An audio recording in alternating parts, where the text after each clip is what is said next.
আস্তাগফিরুল্লাহ, আস্তাগফিরুল্লাহ। এসব দেয়ালে কি ছবি লাগিয়েছো ভাগ্নি? এসব ছবি ঘরে গেলে ঘরে কোনোদিন ফেরেশতা ঢোকে? ঘরে দোয়া দরুদ লাগি থুবা, আস্তে যেতে চোখে পড়বে, মনটা পবিত্র থাকবে।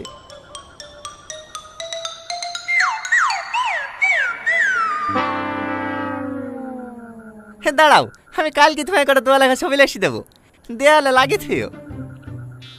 ঠিক আছে।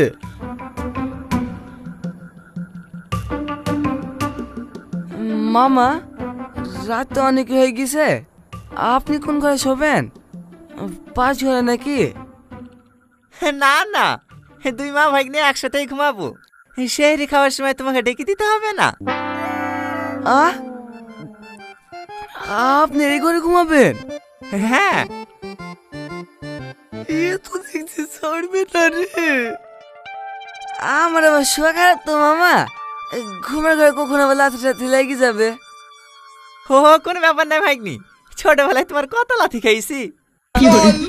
না, এ শোনা লোক না। শোনো ভাগ্নি, রমজান মাস হচ্ছে নেকির মাস। এই মাসে রোজা নামাজ পড়লে আল্লাহ পাক সব থেকে বেশি খুশি হয়।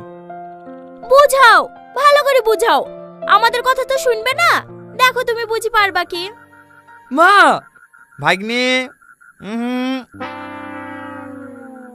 এলো ভাই তোমার পান। মাকে কে ওইভাবে গরম দেখায়? যে তোমাকে কথা বলে শিখিছে তাকেই গরম দেখাইছো?